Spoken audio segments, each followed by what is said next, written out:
Tapi Audrey, ada beberapa yang saya minta untuk di stop dulu ya. Kalau sekarang boleh, maksud saya.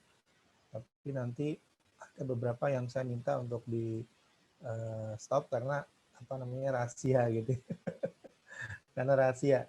Ya nanti akan saya kasih contoh bentuk-bentuk surat-surat keberatan yang mungkin di situ masih ada 6 WP-nya walaupun sudah saya hapus sih, cuman kan untuk jaga-jaga ya, siapa tahu saya tidak teliti gitu ya, atau kurang teliti sehingga masih muncul nama WP-nya. Kalau sekarang boleh sih. Baik teman-teman, jadi di materi yang kedua ini kita akan membahas mengenai apa itu keberatan ya, proses pengajuan keberatan seperti apa. Nah, sebagaimana kita bahas di pertemuan pekan yang lalu bahwa keberatan ini adalah suatu atau salah satu bentuk dari upaya hukum yang dapat dilakukan oleh wajib pajak ya ketika dia merasa bahwa keputusan atau ketetapan yang diberikan kepada dirinya itu tidak adil ya, keinginan dari si wajib pajak. Nah, kalau kita lihat sebetulnya di undang-undang tidak ada definisi mengenai keberatan. Coba kita lihat dulu ke undang-undang. Kita lihat dulu ke undang-undang nih. Udah terlihat belum yang saya share PDF?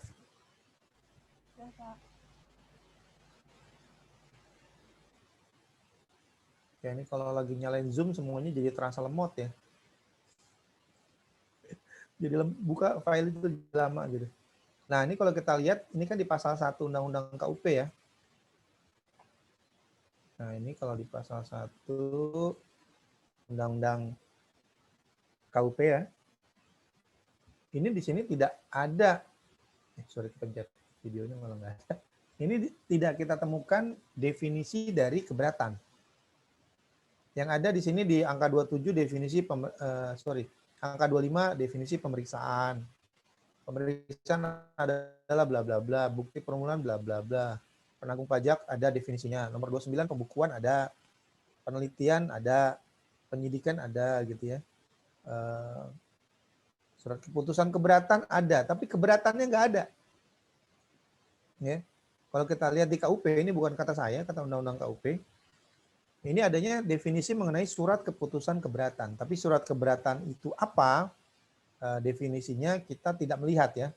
Mungkin teman-teman ada yang melihat, mungkin boleh dikasih tahu kalau memang ada ya. Di sini ada disebutkan surat keputusan keberatan adalah surat keputusan atas keberatan.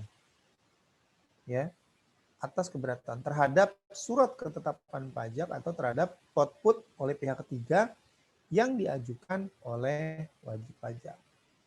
Jadi nggak ada definisi keberatan ya, adanya definisi surat keputusan keberatan. Nah kemudian di dalam slide kenapa kok ada definisi Pak, gitu kan? Jadi sebetulnya si pembuat PowerPoint ini atau di pembuat slide ini ya, bukan saya yang menyusun ya, ini yang dibagikan oleh dosen koordinator supaya semua kelas dapat yang sama materinya gitu ya. Nah, tapi kalau kita lihat di sini definisi yang ada di dalam slide sebenarnya beda dengan yang ada dalam undang-undang ya. Undang-undang nggak ada definisi keberatan. Nah, kenapa perlu dicantumkan definisi versi si pembuat PowerPoint ini? Tujuannya adalah supaya kita sebagai pengguna PowerPoint ini bisa memahami apa yang dimaksud dengan keberatan. Tapi bukan definisi versi undang-undang kan gitu ya. Lihat aja kalimatnya. Nah, ini kalimatnya ini bukan kalimat undang-undang nih, misalkan kayak keberatan pajak adalah mekanisme yang disediakan Ditjen Pajak bagi wajib pajak yang tidak puas. Itu nggak ada kata-kata itu. Kalau undang-undang menggunakan istilah yang tidak puas, itu bukan definisi atau redaksinya undang-undang. Ya. Yang tidak puas dan tidak sependapat terhadap hasil pemeriksaan pajak. Ini secara substansi keberatan itu ya isinya tentang ini. Tapi kalimatnya nggak kayak gini gitu ya. Redaksinya tidak seperti ini. Cuma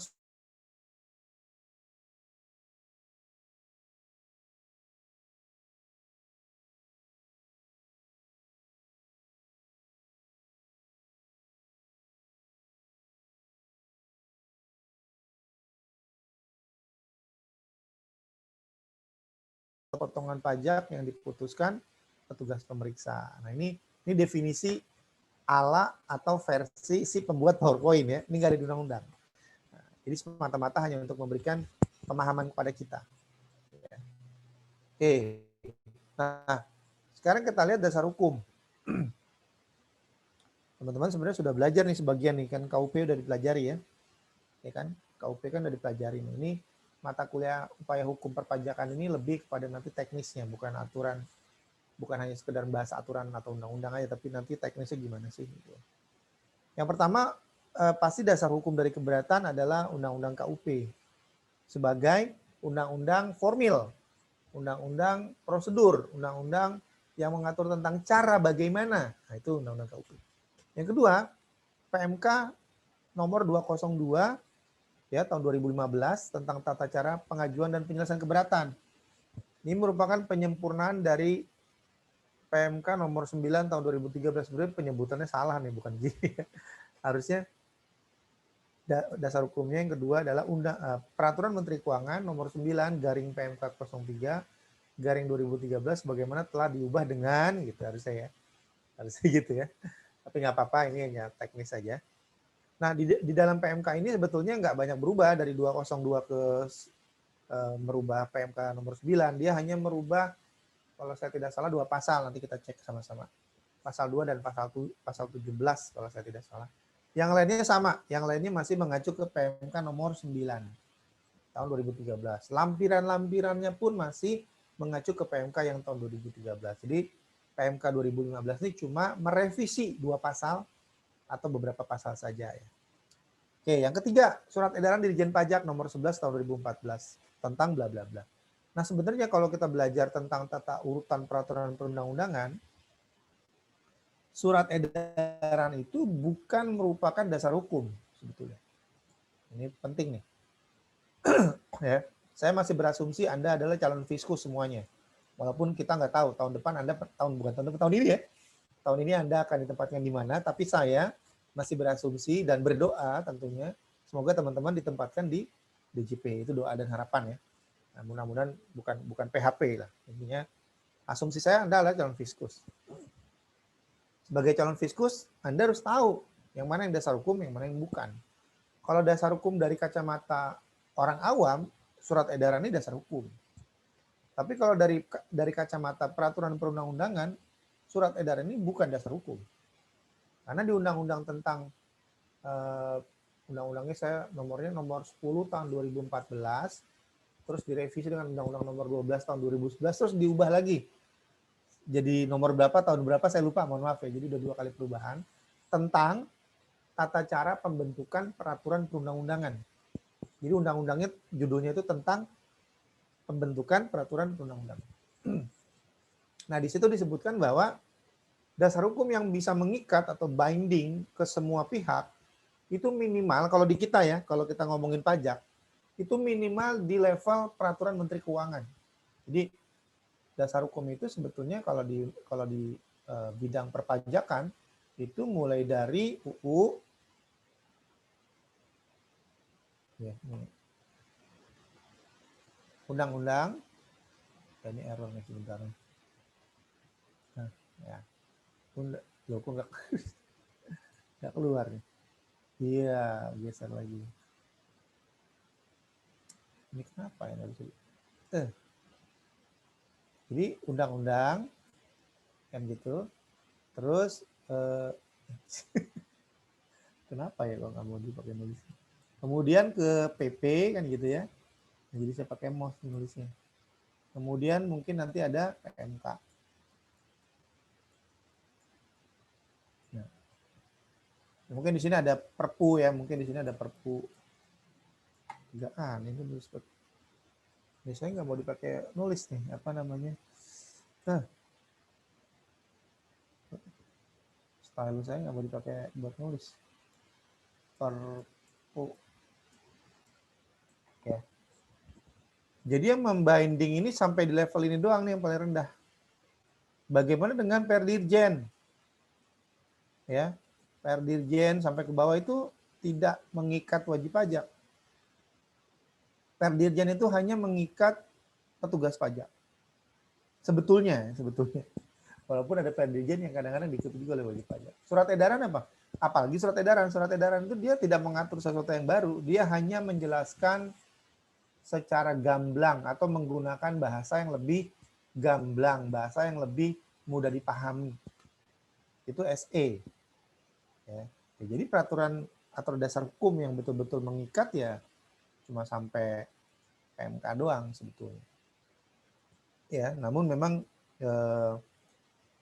kenapa di dalam slide ini kok memasukkan surat edaran sebetulnya adalah lebih kepada apa ya, kalau saya nyebutnya cantolan lah gitu ya, cantolannya gitu. Sebenarnya dia bukan dasar hukum karena di pengadilan pun nggak bisa dipakai surat edaran ini, minimal tuh peraturan Menteri Keuangan. Ya, tapi nggak apa-apa lah ya. Lanjut. Nah, sekarang kita bahas di keberatan. Ini kalau baca kayak gini saya agak kurang srek karena kalimatnya takut nggak lengkap. Kita buka langsung ke undang-undangnya aja. Ya, saya lebih senang langsung lihat undang-undang. Karena kadang-kadang kopas bisa salah gitu ya. Masih di pasal 25.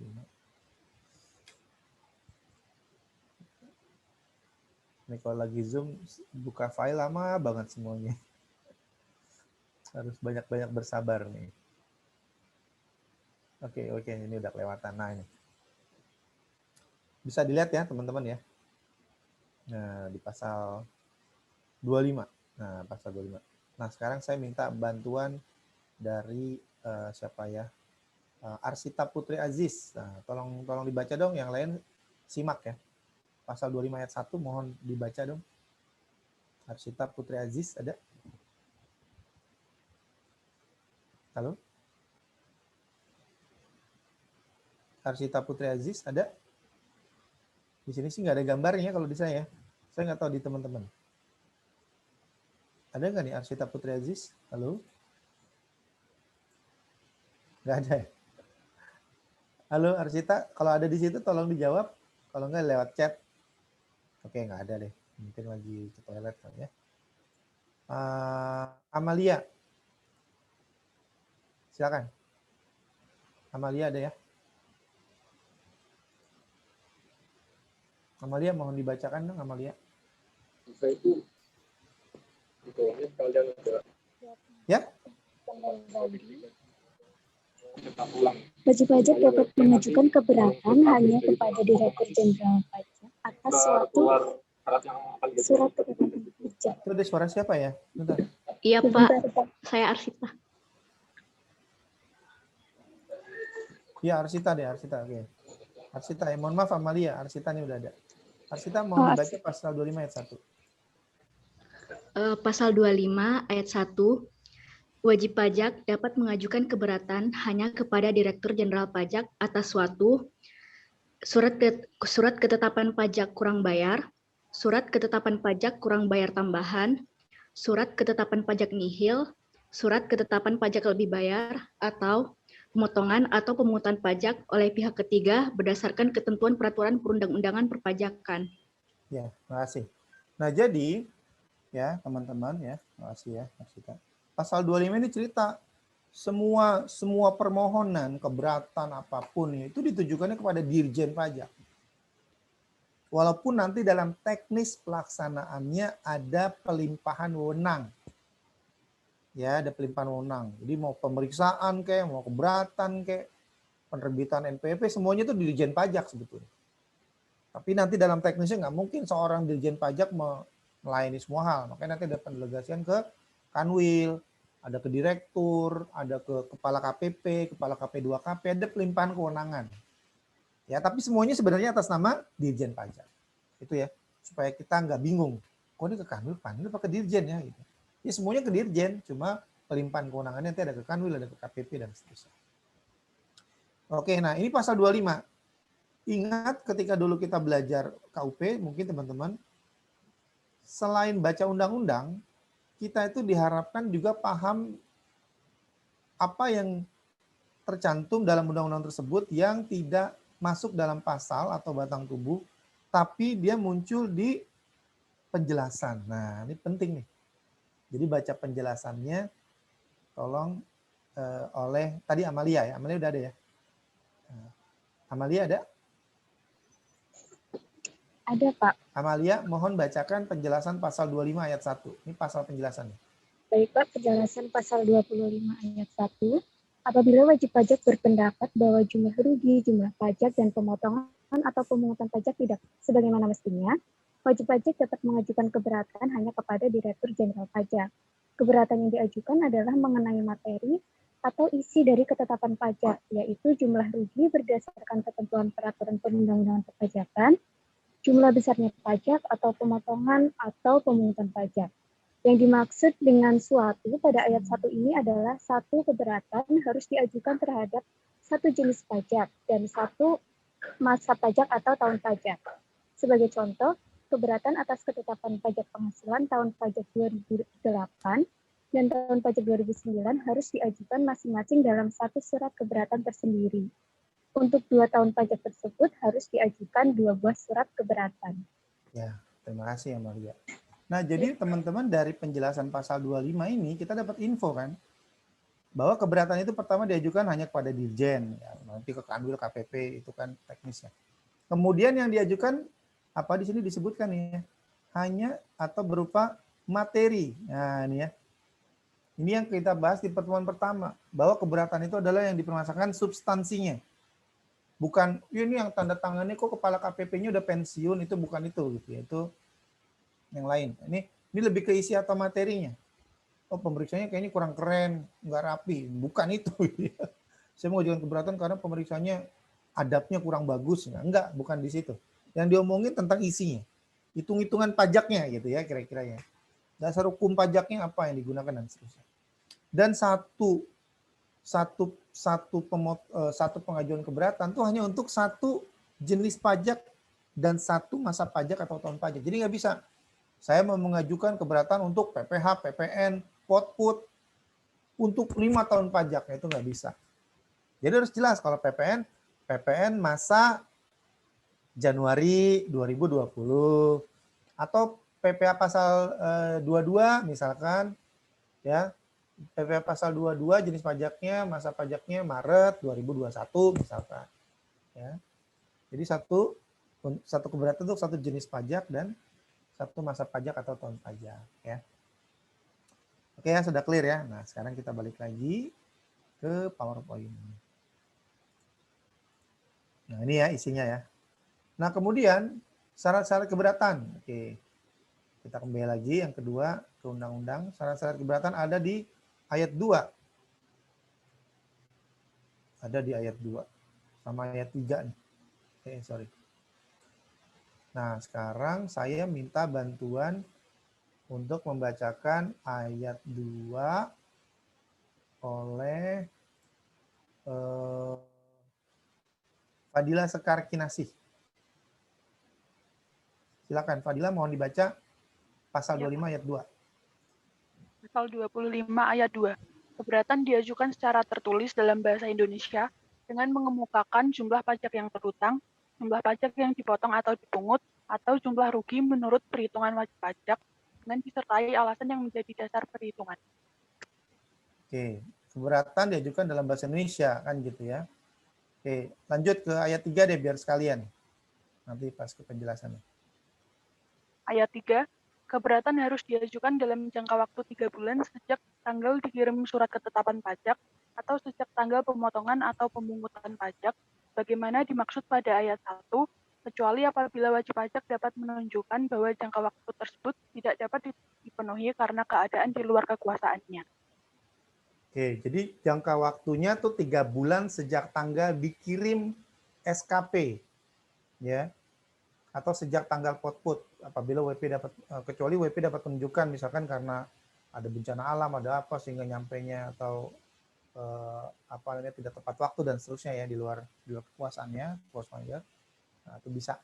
Tapi prinsipnya tuh 3 bulan keberatan itu diajukan ya sejak SKP ya dikirim. Oke, lanjut 3A, Fadila.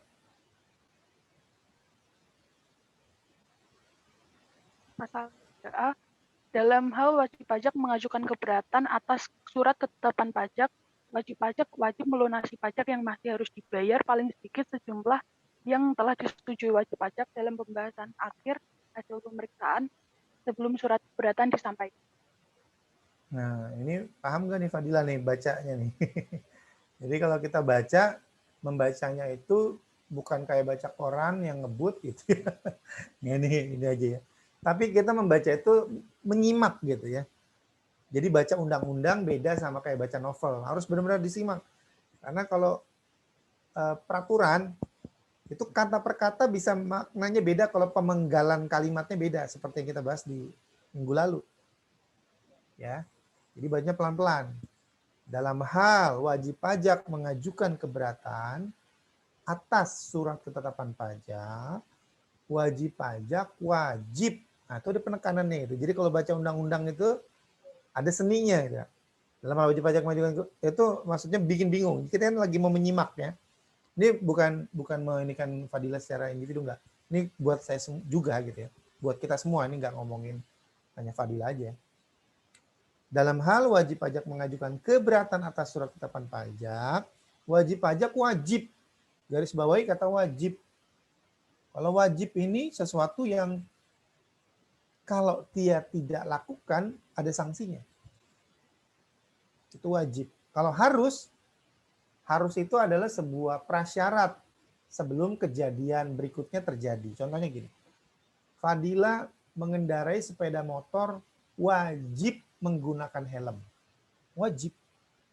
Wajib menggunakan helm, wajib memiliki SIM. Kalau nggak pakai helm, nggak punya SIM, ditilang. Tapi kalau Fadila mengendarai sepeda motor harus mengisi bahan bakar. Itu bukan wajib, harus kan? Kalau sepeda motornya nggak diisi bensin, bisa jalan nggak? Nggak bisa. Itu bedanya harus dan wajib. Gitu. Paham ya? Paham ya? Jadi kalau wajib itu berkaitan dengan sanksi. Kalau harus berkaitan dengan prasyarat supaya itu bisa terjadi. Nah, itu harus. Nah, mahasiswa mengikuti perkuliahan harus tepat waktu atau wajib tepat waktu? Wajib kalau di aturan kita kan gitu ya. Tapi kalau nggak ada ya, mahasiswa mengikuti perkuliahan wajib mandi gitu, nggak ada ya. Nggak ada kan? Nggak ada wajib. Karena memang tidak menimbulkan dampak apa-apa. Mandi nggak mandi, ya maksudnya apalagi di online ya, kecuali kalau di kelas ya. Wah, ini bisa pada tutup hidung kan gitu ya. Tapi kalau saya bilang, mahasiswa harus mandi ya kalau masuk kelas saya, itu harus tuh. Kalaupun nggak mandi ya nggak apa-apa, saya nggak bisa ngenain sanksi karena harus. Tapi kalau wajib ada sanksinya. Paham ya? Oke, nah sekarang kita ke penjelasannya.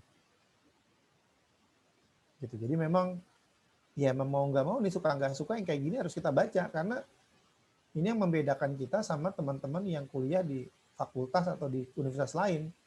Kalau mereka dididik sebagai calon konsultan, sebagai calon staf pajak. Kalau Anda dididik sebagai calon fiskus, Anda levelnya harus di atas mereka gitu. Bukan sama, harus di atas mereka. Ya. Lanjut sekarang tadi sudah Fadila, nah sekarang yang perempuan, yang laki-laki nih. Juan Martin. Nah, mohon dibaca secara perlahan penjelasan ayat 2. Silakan, Juan.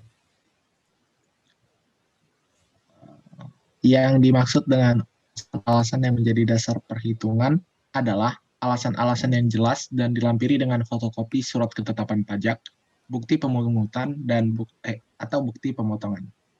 Nah, jadi maksudnya kan tadi kan disebutkan bahwa ketika mengajukan keberatan harus disertai alasan. Disertai alasan itu artinya ada buktinya. Fotokopi SKP, bukti pemungutan kalau dari pungut ya, atau bukti pemotongan. Jadi artinya nggak cuma sekedar saya tidak setuju dengan ketetapannya pemeriksa, dengan apa yang tercantum dalam SKP, tapi juga disebutin alasannya apa, kan gitu ya. Lanjut, Juan ke ayat yang ketiga. Di ayat 3. Penjelasannya, ini penjelasan ayat ketiga, lanjut. Iya, Pak. Batas waktu pengajuan surat keberatan ditentukan dalam waktu 3 bulan sejak tanggal dikirim surat ketetapan pajak atau sejak tanggal pemotongan atau pemungutan pajak sebagaimana dimaksud pada ayat 1 dengan maksud agar wajib pajak mempunyai waktu yang cukup memadai untuk mempersiapkan surat keberatan beserta alasannya. Apabila ternyata bahwa batas waktu 3 bulan tersebut tidak dapat dipenuhi oleh wajib pajak karena keadaan di luar kekuasaan wajib pajak atau force majeure, tenggang waktu selama 3 bulan tersebut masih dapat dipertimbangkan untuk diperpanjang oleh Direktur Jenderal Pajak. Nah, ini jadi kenapa alasannya 3 bulan?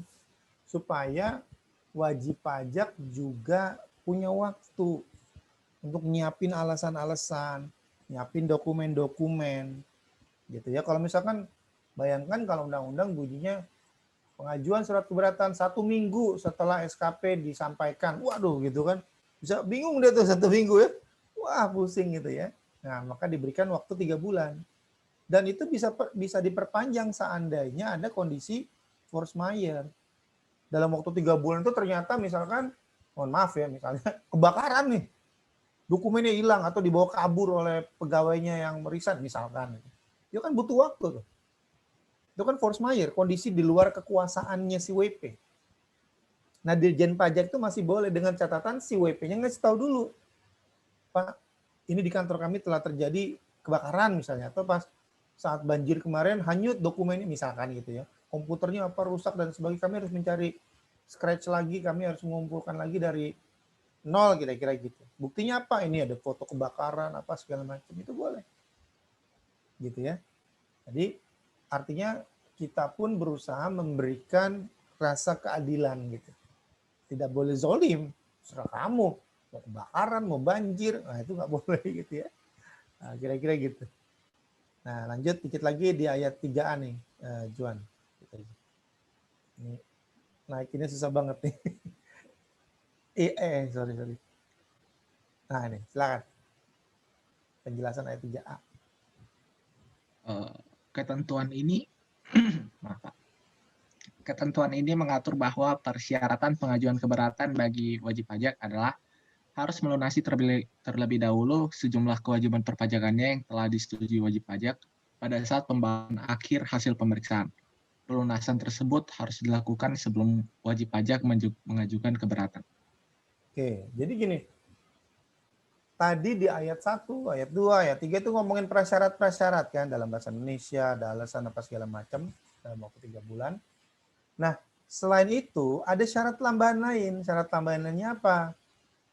Kalau WP mau mengajukan keberatan, maka dia harus melunasi dulu sejumlah kewajiban pajak yang telah disetujui. Kalau dia nggak setuju, ya berarti nggak ada. Dan di sini disebutkan minimal ya. Minimal itu yang dia setujui berapa? Misalkan SKP 100. Ketetapan pajaknya nih, ya dia kurang bayarnya misalkan 100. Tapi WP cuma mau setuju 30. Maka yang 30 itu dia harus lunasi sebelum mengajukan keberatan. Artinya dengan kata lain, ketika dia mengajukan keberatan, dia lampirkan surat setoran pajaknya. Paham ya? SSP-nya dia lampirkan dalam surat keberatan, ini saya udah lunasin loh, yang saya setujui. Kalau di dalam berita acara, kata kuncinya di sini. Mana berita acara? Nah, ini. Pembahasan akhir, maaf. Kalau pada saat pembahasan hasil akhir, ya kita tandai di sini. Kalau pada saat pembahasan akhir hasil pemeriksaan tidak ada yang saya setujui, berarti ada yang perlu saya bayar nggak? Nggak ada. Paham ya? Jadi ini memberikan sebuah ruang rasa keadilan bagi wajib pajak. Ayat ini, pasal 25 ayat 3A ini memberikan keadilan bagi WP. Artinya yang dia setujui aja. Saya nggak setuju semuanya, ya silakan. Tapi nanti begitu misalkan Anda ternyata keberatannya ditolak, Anda akan kena sanksi 50% dari pajak yang belum Anda store tadi. Artinya lebih gede berarti kan uang yang harus dia bayar. Masing-masing ada plus minusnya. Tapi di sini undang-undang memberikan sebuah keleluasaan, keadilan bagi WP. Dia cuma wajib bayar atas yang dia setuju. Nah, sekarang saya mau menunjukkan contoh realnya pembahasan hasil akhir pemeriksaan. Nah, ini tolong di recordnya di stop dulu ya, Michelle ya.